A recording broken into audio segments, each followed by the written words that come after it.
Semifinal में जाना है तो रन्स का पहाड़ बनाना है। पाकिस्तान को फाइनल फोर में पहुंचने के लिए बड़ी फतह दरकार। ग्रीन शर्ट्स आज इंग्लैंड के खिलाफ आखिरी ग्रुप मैच में मैदान में उतरेंगे। क्या फखर खेलेंगे एक बार फिर फखरिया इनिंग्स, या बाबर आजम उम्मीदों का बोझ उठाएंगे? कौम के हाथ दुआओं के लिए उठ गए। आज शेड्यूल दूसरे मैच में ऑस्ट्रेलिया की टॉस जीतकर बांग्लादेश के खिलाफ बैटिंग जारी। ऑस्ट्रेलिया पहले ही सेमीफाइनल में क्वालिफाई कर चुका।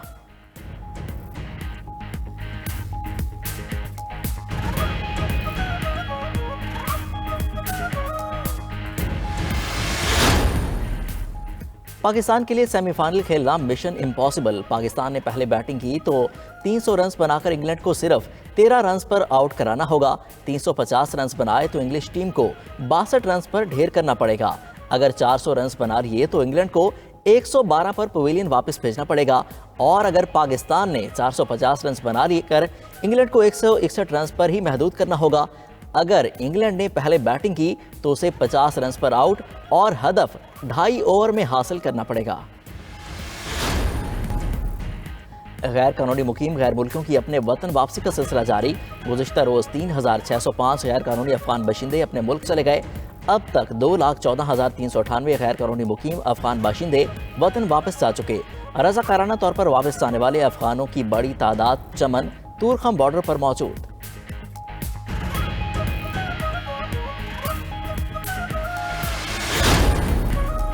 रवां हफ्ते स्टॉक मार्केट में रिकॉर्ड तोड़ कारोबार, 2,268 पॉइंट का रिकॉर्ड इजाफा किया गया।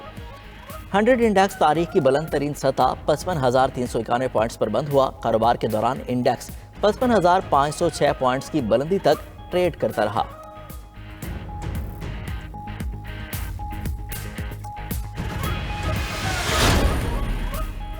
कराची की मलीर डेवलपमेंट अथॉरिटी में अरबों रुपए की करप्शन और प्लाटों में जालसाजी का इंकशाफ।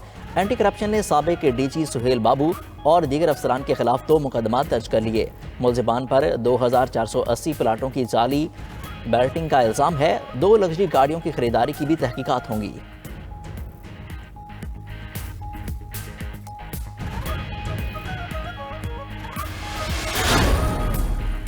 सुप्रीम कोर्ट ने बलोचिस्तान में मर्दमशुमारी के खिलाफ अपील समाअत के लिए मुकर्रर कर दी। जस्टिस एजाजुल हसन की सरबराही में 3 रुकनी बेंच 13 नवंबर को इब्तदाई समाअत करेगा। दरख्वास्त गुजार हसन काबरान ने बलोचिस्तान में मर्दमशुमारी के नताइज चैलेंज किए थे। बलोचिस्तान हाई कोर्ट से दरख्वास्त खारिज होने पर सुप्रीम कोर्ट में अपील दायर की गई।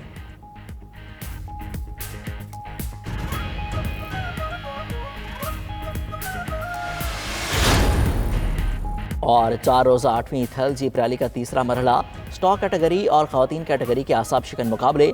49 मर्द रेसर्स और खवातीन कैटेगरी में 3 रेसर्स मध्य मुकाबिल। 200 किलोमीटर का आसाब शिकन ट्रैक महारत का इम्तिहान लेने लगा।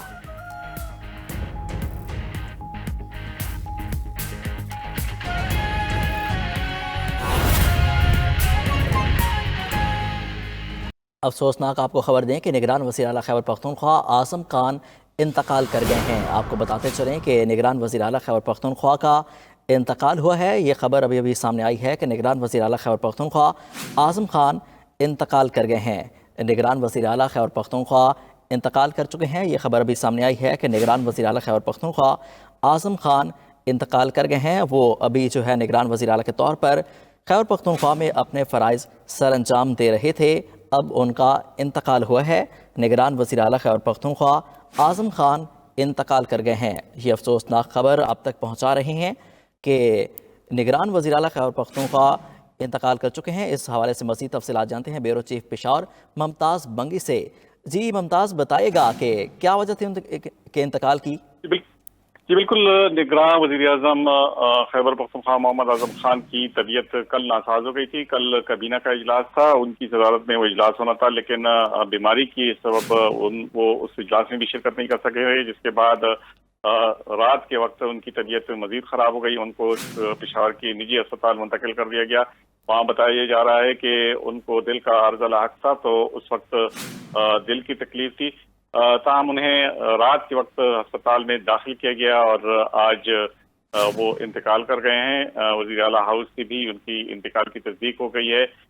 वज़ीर आला हाउस जब से निगरान हुकूमत बनी है तब से वो वज़ीर आला हैं। उनका ताल्लुक सदा से है और वो खैबर पख्तूनख्वा के चीफ सेक्रेटरी भी रह चुके हैं। कहा यह जा रहा है कि उनकी जनाजे की अभी तैयारियां की जा रही हैं और उनकी मैयत जो है वो चरसदा के इलाके में मुंतकिल की जाएगी। उनका ताल्लुक चूंकि चरसदा से है तो ख्याल ये किया जा रहा है कि जनाजा भी वहीं पे पढ़ाया जाएगा। जी। अच्छा, कोई वक्त पता चल सका कि किस टाइम इनका नमाज जनाजा पढ़ाया जाएगा?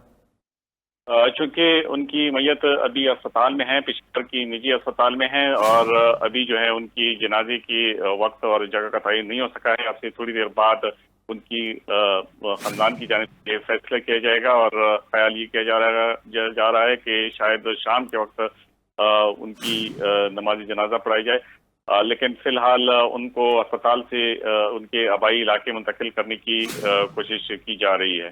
जी। तो ये कब तक इनको मुंतकिल किया जाएगा, उनकी मैयत को, उनके आबाई इलाके में? फिलहाल उनके खानदान के जो लोग हैं वो भी अस्पताल पहुंच चुके हैं और इस वक्त वो अस्पताल में हैं और उनकी मैयत अस्पताल मुंतकिल करने की भी कोशिश की जाएगी। उसके बाद जब उनको अपने आबाई इलाके पहुंचा दिया जाएगा तो उसके बाद ही ये फैसला किया जाएगा कि उनकी नमाज जनाजा का के वक्त का तयन हो सके। कहा यह जा रहा है कि उनकी तबीयत रात के वक्त इंतहाई ख़राब हो गई थी और उसके बाद फिर थोड़ी देर बाद उनको आईसीयू शिफ्ट कर दिया गया। लेकिन आईसीयू में भी उसी वक्त ही डॉक्टरों ने ये कह दिया था कि उनकी हालत तशवीशनाक है और वो जाँबाज नहीं हो सकेंगे। आज सुबह उनकी तबीयत मजीद ख़राब हो गई और आईसीयू में डॉक्टरों का राउंड भी जारी था कि इस दौरान वो इंतकाल कर गए। जी। अच्छा मुमताज़, ये बताइए, अब ये निगरान वज़ीर आला थे, इनका तो इंतकाल हो गया, तो क्या इलेक्शन कमीशन की जानिब से कुछ बयान कुछ इस तरह का सामने आया कि अब नए निगरान वज़ीर आला की तैनाती के लिए क्या तरीक़ाकार अपनाया जाएगा? असल में निगरान हुकूमत जब बनती है और फिर ये जब मौजूदा जो तरमीम की गई थी निगरान हुकूमत बनने की, तो ये अपनी नौयत का ये पहला वाक़या हुआ है। अब ये इलेक्शन कमीशन की जानिब से ये फैसला किया जाएगा कि उसका तरीक़ाकार क्या होगा। क्या वही उसी तरह से निगरान हुकूमत ही एक निगरान वज़ीर आला की तैनाती करेगी, क्योंकि इस वक्त जो है चूंकि खैबर पख्तूनख्वा में ना तो कोई अपोजिशन लीडर है और ना इस तरह चूंकि पिछला जो वज़ीर आला है उसकी मुशावरत भी नहीं हो सकती, तो एक आईनी खला ज़रूर है। लेकिन इसके बाद ही ये पता चल सकेगा कि उसकी नए वज़ीर आला की तैनाती के बारे में किस तरह का फैसला किया जाता है। अब ये कबल अज़ वक्त होगा। फिलहाल जो है किसी एक निगरान वजीर को भी ये जिम्मेदारी सौंपी जा सकती है, जिसके बाद ही एक नए निगरान वज़ीर आला की तकर्री का फैसला होगा। अच्छा मुमताज़, ये बताइए कि जैसे ही मतलब नया अगर किसी निगरान वज़ीर आला की तैनाती होती है तो क्या कैबिनेट यही बरकरार रहेगी या कोई नई कैबिनेट आएगी? ये वज़ीर आला के तौहीद पे है, क्योंकि पिछले दिनों जब बहुत सारे वज़रा जो हैं वो उनकी छुट्टी कर दी गई, तो वो भी वज़ीर आला की तजवीज़ पर गवर्नर ने ये फैसला किया। तो जो कबीना है, चूंकि वो वज़ीर आला के तहत काम करता है, तो इसलिए वज़ीर आला की तौहीद पे है कि वो किसी भी वज़ीर को, मशीर को या मुआविन ख़ुसूसी को वही रखे और या कोई और उसकी जगह मुकर्रर कर दे। ये नए वज़ीर आला के आने के बाद ही ये फैसला होगा। लेकिन ख्याल ये किया जा रहा है कि जो मौजूदा कबीना है, चूंकि वो अभी बदल चुकी है और ये एक नई कबीना आई है, तो इसलिए इसको बरकरार रखा जाएगा। ताहम नए वज़ीर आला की तैनाती का फैसला बाद में किया जाएगा।